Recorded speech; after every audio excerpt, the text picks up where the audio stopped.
नमस्ते और good morning. OneRead.News पर आपका स्वागत है। आज है गुरुवार 31 जुलाई 2025। ये है द वन रूपी रीड। हम रोज 200 से ज्यादा स्रोतों से केवल तथ्य आप तक लाते हैं, बिना किसी सनसनी या पक्षपात के। जी, हमारा मानना है कि आपको अपनी राय बनाने की पूरी स्वतंत्रता होनी चाहिए। इसीलिए हम सिर्फ वो खबरें देते हैं जो समाचार एजेंसियों ने रिपोर्ट की हैं, कोई गढ़ी हुई कहानी नहीं। और हमारा सब्सक्रिप्शन सिर्फ ₹1 प्रतिदिन है, यानी महीने के 29 रुपए। इससे हमें विज्ञापन मुक्त और कॉरपोरेट या सरकारी दबाव से स्वतंत्र रहने में मदद मिलती है।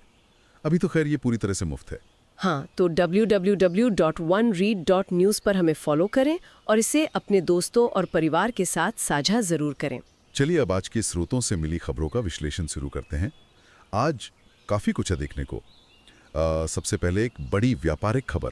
जी, अमेरिका ने भारत से आने वाले सभी सामानों पर, मतलब सभी आयातों पर 25% टैरिफ लगा दिया है। ये तो बहुत बड़ा कदम है। हाँ, ये वाकई एक बहुत बड़ा कदम है और अमेरिका ने इसके पीछे कई कारण दिए हैं। एक तो उनका कहना है कि भारत के अपने टैरिफ बहुत ज़्यादा हैं, व्यापार में कई तरह की बाधाएं हैं। अच्छा। और फिर रूस के साथ भारत के जो ऊर्जा और सैन्य संबंध है वो भी एक वजह बताई जा रही है। साथ ही द्विपक्षीय व्यापार समझौते पर बातचीत में कोई खास प्रगति न होना भी एक कारण गिनाया गया है। तो भारत सरकार का क्या रुख है इस पर? देखिए, भारत सरकार ने तो यही कहा है कि वो राष्ट्रीय हितों की रक्षा के लिए सभी जरूरी कदम उठाएंगे, लेकिन ये स्पष्ट है कि इसका सीधा असर भारतीय निर्यात पर पड़ेगा। किन चीजों पे ज्यादा असर पड़ेगा, मतलब कौन से सेक्टर? देखिए, टेक्सटाइल सेक्टर है, ऑटो पार्ट्स हैं, इंजीनियरिंग गुड्स हैं। ये कुछ ऐसे सेक्टर्स हैं जिन पर असर ज़्यादा महसूस हो सकता है और जाहिर है पूरी अर्थव्यवस्था पर भी इसका दबाव देखने को मिलेगा। और इसी खबर के ठीक बाद हमने देखा कि रुपया भी लुढ़क गया। जी हाँ, बिल्कुल। डॉलर के मुकाबले रुपया 52 पैसे गिरा और 87 चला 43 पर बंद हुआ। ये काफ़ी बड़ी गिरावट है एक दिन में। इसके पीछे सिर्फ ये टैरिफ ही वजह है या कुछ और भी? नहीं, सिर्फ टैरिफ नहीं। विश्लेषक कह रहे हैं कि इसमें कई फैक्टर्स हैं। एक तो ये व्यापार अनिश्चितता जो पैदा हुई है वो है। दूसरा, महीने का अंत था तो आयातकों की तरफ से डॉलर की मांग वैसे भी बढ़ जाती है। अच्छा, हाँ। और तीसरा, विदेशी फंड्स का बाहर जाना, मतलब FIIs जो पैसा निकाल रहे हैं वो भी एक कारण है। तो ये सब मिलकर रुपए पर दबाव बना रहे हैं। और इसका आगे क्या असर हो सकता है आम आदमी पर? देखिए, जब रुपया कमजोर होता है तो आयात महंगा हो जाता है, जैसे कच्चा तेल, इलेक्ट्रॉनिक्स और भी बहुत सी चीजें जो हम बाहर से मंगाते हैं। हाँ, वो सब महंगी हो जाएंगी। जी, और जब आयात महंगा होगा तो मुमकिन है कि महंगाई बढ़े, तो इसका असर आम आदमी की जेब पर पड़ सकता है। तो ये तो ये अर्थव्यवस्था की बात। एक और आर्थिक खबर है राज्यों से जुड़ी हुई। भारत के 17 सबसे बड़े राज्यों का जो मिला जुला राजकोषीय घाटा है वो वित्त वर्ष 2025 में बढ़ गया है। हाँ, ये उनके कुल GSDP यानी ग्रॉस स्टेट डोमेस्टिक प्रोडक्ट का 3.2% हो गया है। ये बढ़ोतरी मुख्य रूप से रेवेन्यू डेफिसिट यानी राजस्व घाटे के कारण हुई है। इसका क्या मतलब हुआ? राजस्व घाटा बढ़ने का असर क्या होता है? देखिए, जो फिस्कल डिसिप्लिन के नियम हैं, जैसे FRBM एक्ट, वो कहते हैं कि आप उधार ली हुई रकम का इस्तेमाल ज़्यादातर पूंजीगत निवेश, मतलब कैपिटल इन्वेस्टमेंट के लिए करें, जैसे सड़कें बनाना, स्कूल बनाना वगैरह। हाँ, उत्पादक कामों के लिए। बिल्कुल। लेकिन जब राजस्व घाटा बढ़ता है, मतलब रोजमर्रा के खर्चे ही कमाई से ज्यादा हो जाते हैं, तो फिर राज्यों की उधार लेने की क्षमता, खासकर ऐसे उत्पादक कामों के लिए, वो सीमित हो जाती है। तो मतलब राज्यों के पास इंफ्रास्ट्रक्चर पर खर्च करने के लिए पैसा कम बचेगा। असर हो सकता है। उन्हें अपने खर्चों को, खासकर गैर जरूरी खर्चों को नियंत्रित करना होगा। अच्छा, चलिए अब जरा संसद की तरफ चलते हैं। राज्यसभा में पहलगाम हमले पर बहस के दौरान काफी हंगामा हुआ और विपक्ष ने वॉकआउट कर दिया। क्या हुआ था वहां? जी, राज्यसभा में पहलगाम हमले पर चर्चा हो रही थी। विपक्ष की मांग थी कि प्रधानमंत्री नरेंद्र मोदी खुद आकर बहस का जवाब दें। जब प्रधानमंत्री नहीं आए और उनकी जगह गृह मंत्री ने जवाब दिया, तो विपक्ष ने इसे सदन का अपमान माना और वे सदन से बाहर चले गए, यानी वॉकआउट कर दिया। तो ये एक तरह से राजनीतिक गतिरोध बन गया। हाँ, बिल्कुल। ये दिखाता है कि कैसे इतने संवेदनशील मुद्दे जैसे राष्ट्रीय सुरक्षा से जुड़े हमले, वो भी राजनीतिक खींचतान का अखाड़ा बन जाते हैं। दोनों ही पक्ष, सत्ता पक्ष और विपक्ष, इसे अपने अपने तरीके से राजनीतिक रंग देने की कोशिश करते हैं। और इसी तनाव का असर शायद खेल के मैदान तक भी पहुंच गया। भारत की चैंपियंस क्रिकेट टीम ने पाकिस्तान के खिलाफ मैच खेलने से इनकार कर दिया। जी हाँ, ये भी एक बड़ी खबर रही। भारत की टीम जो वर्ल्ड चैंपियनशिप ऑफ लेजेंड्स में खेल रही थी, उसने पाकिस्तान के खिलाफ सेमीफाइनल मैच खेलने से मना कर दिया। वजह वही पहलगाम हमला। हाँ, टीम मैनेजमेंट और खिलाड़ियों ने कहा कि पहलगाम हमले के बाद देश में जो राष्ट्रीय भावना है, उसे देखते हुए वो पाकिस्तान के साथ नहीं खेल सकते। तो फिर मैच का क्या हुआ? मैच हुआ ही नहीं। नतीजतन पाकिस्तान को वॉकओवर मिल गया और वो बिना खेले ही फाइनल में पहुंच गया। ये दिखाता है कि कैसे भू राजनीतिक तनाव खेल संबंधों पर भी हावी हो जाता है। बिल्कुल, खेल को अक्सर राजनीति से दूर रखने की बात होती है, लेकिन जमीनी हकीकत कई बार अलग होती है, खासकर भारत पाकिस्तान के मामले में। चलिए अब कुछ सकारात्मक खबरों की ओर बढ़ते हैं। एक महत्वपूर्ण न्यायिक टिप्पणी आई है बॉम्बे हाईकोर्ट से। जी, ये गर्भपात के मामलों से जुड़ी है। बॉम्बे हाईकोर्ट ने पुलिस के उस रवैये की आलोचना की है जिसमें वे नाबालिग लड़कियों की पहचान बताने के लिए डॉक्टरों पर दबाव डालते हैं। अच्छा, किस संदर्भ में ये टिप्पणी आई? ये एक मामले की सुनवाई के दौरान आई। कोर्ट ने कहा कि पॉक्सो एक्ट के तहत रिपोर्टिंग जरूरी है, लेकिन medical termination of pregnancy act के तहत डॉक्टर को मरीज की गोपनीयता बनाए रखनी होती है, खासकर नाबालिग के मामले में। तो ये एक तरह का विरोधाभास है कानूनों में? हाँ, ये अवलोकन इसी संघर्ष को जागर करता है।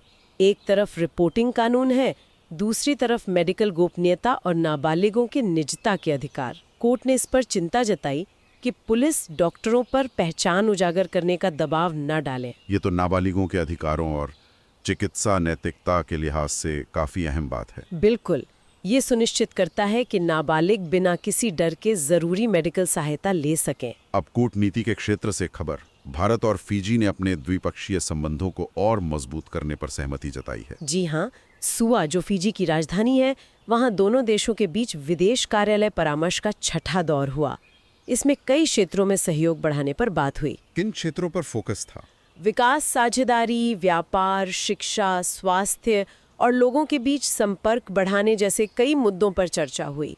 भारत ने आतंकवाद के खिलाफ वैश्विक लड़ाई में फिजी के समर्थन की सराहना भी की। अच्छा, खासतौर पर अप्रैल 2025 में जो पहलगाम हमला हुआ था, उसके संदर्भ में फिजी ने जो एकजुटता दिखाई, भारत ने उसकी तारीफ की। ये दिखाता है कि भारत प्रशांत क्षेत्र में अपनी रणनीतिक उपस्थिति को कितना महत्व दे रहा है। ये फिजी जैसे छोटे लेकिन महत्वपूर्ण देशों के साथ संबंधों को गहरा करना भारत की विदेश नीति का हिस्सा है। जी हाँ, बिल्कुल। एक्ट ईस्ट और इंडो पैसिफिक विजन के तहत ये काफी महत्वपूर्ण है। अब एक नजर सुप्रीम कोर्ट पर। वहाँ एक जज के आचरण से जुड़ा कोई मामला सामने आया है। हाँ, ये एक आंतरिक जांच से जुड़ा मामला है। सुप्रीम कोर्ट ने जस्टिस वर्मा के बारे में कुछ सख्त टिप्पणियां की हैं। कोर्ट ने नोट किया कि जस्टिस वर्मा आंतरिक जांच समिति के सामने तभी पेश हुए जब जांच का नतीजा उनके लिए अप्रिय यानी उनके खिलाफ जाने वाला था। जस्टिस वर्मा के वकील का कहना था कि ये पूरी प्रक्रिया ही अतिरिक्त संवैधानिक है, मतलब संविधान के दायरे से बाहर है। तो कोर्ट ने क्या कहा? सुप्रीम कोर्ट ने इस पर सवाल उठाया कि अगर जस्टिस वर्मा मानते थे कि ये प्रक्रिया अमान्य है, तो उन्होंने इसमें भाग ही क्यों लिया? कोर्ट ने ये भी कहा कि ये कोई नई प्रक्रिया नहीं है, बल्कि पिछले 30 सालों से स्थापित प्रक्रिया है। ये न्यायपालिका की आंतरिक जवाबदेही पर रोशनी डालता है। जी, ये दिखाता है कि न्यायपालिका के अंदर भी अपनी कार्य प्रणाली और जजों के आचरण को लेकर जांच और संतुलन की व्यवस्था है। चलिए अब विज्ञान और प्रौद्योगिकी की दुनिया में एक बहुत बड़ी खबर है। इसरो और नासा का संयुक्त मिशन निसार सैटेलाइट सफलतापूर्वक लॉन्च हो गया है। हाँ, ये वाकई एक जबरदस्त उपलब्धि है। निसार यानी NASA ISRO synthetic aperture radar, ये अब तक का सबसे परिष्कृत, सबसे एडवांस्ड रडार सिस्टम है जिसे पृथ्वी की कक्षा में भेजा गया है। $8.5 बिलियन का मिशन है ये। क्या खासियत है इसकी? ये क्या करेगा? ये सिंथेटिक अपर्चर रडार तकनीक का इस्तेमाल करके पृथ्वी की सतह का बेहद सटीक नक्शा बनाएगा। ये हमारी जमीन और बर्फीली सतहों में होने वाले बहुत छोटे, मतलब सेंटीमीटर तक के बदलावों को भी ट्रैक कर सकेगा। सेंटीमीटर तक के बदलाव? इसका क्या फायदा होगा? इसके कई फायदे हैं, जैसे ये भूकंप, ज्वालामुखी विस्फोट, भूस्खलन जैसी प्राकृतिक आपदाओं के बारे में हमें पहले से चेतावनी देने में मदद कर सकता है। ये ग्लेशियरों के पिघलने, समुद्र के स्तर में वृद्धि और कार्बन स्टॉक को समझने में भी मदद करेगा। मतलब आपदा प्रबंधन और जलवायु परिवर्तन अनुसंधान दोनों के लिए बहुत महत्वपूर्ण है। बिल्कुल, ये क्लाइमेट चेंज स्टडीज और डिजास्टर मैनेजमेंट के लिए गेम चेंजर साबित हो सकता है। ये भारत और अमेरिका के बीच अंतरिक्ष सहयोग का भी एक शानदार उदाहरण है। ये तो सच में बहुत अच्छी खबर है और किसानों के लिए भी एक अच्छी खबर है। AI आधारित जलवायु सलाहकार सेवा शुरू की गई है। जी हाँ, ये भी एक महत्वपूर्ण पहल है। ICRISAT यानी अंतर्राष्ट्रीय अर्धशुष्क उष्णकटिबंधीय फसल अनुसंधान संस्थान और उसके सहयोगियों ने ये सेवा शुरू की है। इसे सरकार के मौसम मिशन 3 का भी समर्थन प्राप्त है। ये AI सेवा किसानों की मदद कैसे करेगी? ये ISAT नाम का एक डिजिटल प्लेटफॉर्म है। ये छोटे किसानों को आर्टिफिशियल इंटेलिजेंस का उपयोग करके हाइपर लोकल यानी बिल्कुल उनके खेत के स्तर तक की जलवायु सलाह देगा। जैसे कि बुआई का सही समय क्या है, सिंचाई कब और कितनी करनी है, कीटों और बीमारियों का प्रबंधन कैसे करना है। ये सारी जानकारी मौसम के पूर्वानुमान और जमीन की स्थिति के आधार पर दी जाएगी। तो इससे किसानों को मौसम की अनिश्चितताओं से निपटने में मदद मिलेगी। हाँ, इसका मकसद यही है कि किसानों की जलवायु के प्रति लचीलापन बढ़े, उनकी उपज सुधरे और जोखिम कम हो। ये किसानों को क्लाइमेट स्मार्ट टेक्नोलॉजी से सशक्त बनाने की दिशा में एक अच्छा कदम है। बहुत बढ़िया। अब कुछ अंतर्राष्ट्रीय सुर्खियों पर नजर डालते हैं। रूस के तट पर एक बहुत शक्तिशाली भूकंप आया है, 8.8 तीव्रता का। जी हाँ, ये बहुत ही शक्तिशाली भूकंप था। इतिहास के सबसे शक्तिशाली भूकंपों में से एक, शायद छठा सबसे शक्तिशाली। ये रूस के कुरिल द्वीपों के पास आया था। 8.8 तीव्रता तो बहुत ज्यादा होती है। सुनामी की चेतावनी भी जारी हुई। हाँ, तुरंत जापान, हवाई और रूस के तटीय इलाकों के लिए व्यापक सुनामी चेतावनी जारी की गई। लाखों लोगों को सुरक्षित स्थानों पर जाने के लिए कहा गया। अमेरिका के पश्चिमी तट के लिए भी एडवाइजरी जारी हुई थी। कोई नुकसान की खबर? शुरुआती 24 घंटों के बाद ऐसा लगा कि सबसे बुरा खतरा टल गया है। कुछ लहरें अमेरिकी पश्चिमी तट से टकराईं जरूर, लेकिन कोई बड़ी तबाही या किसी के हताहत होने की तत्काल कोई खबर नहीं आई। लेकिन इतनी तीव्रता का भूकंप हमेशा चिंताजनक होता है। बिल्कुल। अब मध्य पूर्व की ओर देखें तो ब्रिटेन और माल्टा ने फिलिस्तीन को एक राष्ट्र के रूप में मान्यता देने का इरादा जताया है। हाँ, ये एक महत्वपूर्ण कूटनीतिक घटनाक्रम है। पहले फ्रांस ने ऐसी मंशा जाहिर की थी और अब यूके ने घोषणा की है कि वो सितंबर तक फिलिस्तीनी राज्य को मान्यता दे देगा, बशर्ते इजराइल तब तक युद्ध विराम के लिए सहमत ना हो और 2 राज्य समाधान के प्रति प्रतिबद्धता ना दिखाए। और माल्टा ने भी? जी, माल्टा ने भी ऐसे ही घोषणा की है।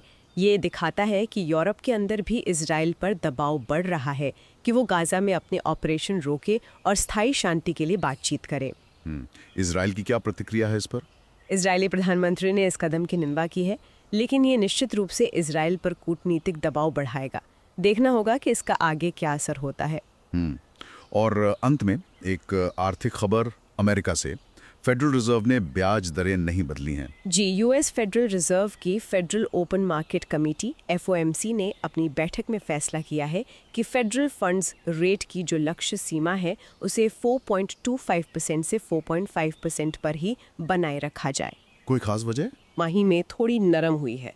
मतलब वो अभी दरें बढ़ाने या घटाने की जल्दी में नहीं है। शायद आगे के आंकड़ों का इंतजार कर रहे हैं। इसका असर दुनिया भर के बाजारों पर पड़ता है ना? हाँ, बिल्कुल। फेड के फैसलों का असर वैश्विक वित्तीय बाजारों, बॉन्ड यील्ड्स और उधार लेने की लागत पर पड़ता है। भारत जैसे उभरते बाजारों के लिए भी ये महत्वपूर्ण होता है। तो आज हमने कई अहम मुद्दों पर बात की। व्यापार युद्ध की आशंका, रुपए पर दबाव, घरेलू राजनीति, खेल पर तनाव का साया, वैज्ञानिक उपलब्धियां, अंतर्राष्ट्रीय कूटनीति और वैश्विक अर्थव्यवस्था। जी, और ये सारी खबरें कहीं ना कहीं एक दूसरे से जुड़ी हुई हैं। एक घटना का असर दूसरी पर पड़ता है। हमें पूरी उम्मीद है कि सिर्फ तथ्यों को आप तक पहुंचाकर, बिना किसी पूर्वाग्रह या भावनात्मक घालमेल के, हमने आपको आज की घटनाओं की अपनी एक स्पष्ट समझ बनाने में मदद की होगी। सिर्फ ₹1 प्रतिदिन यानी 29 रुपीस प्रति माह पर आप हमें विज्ञापन मुक्त और बाहरी प्रभाव से स्वतंत्र रहने में मदद कर सकते हैं। अभी तो खैर ये मुफ्त है। अगर आपको ये तरीका पसंद है तो प्लीज www.onereads.news पर सब्सक्राइब करें। और अगर आपको लगता है कि दूसरों को भी एक शांत, स्पष्ट समाचार स्रोत से फायदा होगा तो इसे अपने दोस्तों, परिवार और जानने वालों के साथ जरूर शेयर करें। आपका समर्थन हमें तथ्यात्मक संक्षिप्त समाचार देने के हमारे मिशन में मदद करता है। आज सुनने के लिए बहुत बहुत धन्यवाद। हम कल सुबह 8 बजे फिर हाजिर होंगे नई सुर्खियों के साथ। तब तक अपना ख्याल रखें। नमस्कार। इस पॉडकास्ट को हर सुबह 8 बजे सुनने के लिए हमें स्पॉटिफाई और YouTube पर फॉलो करें।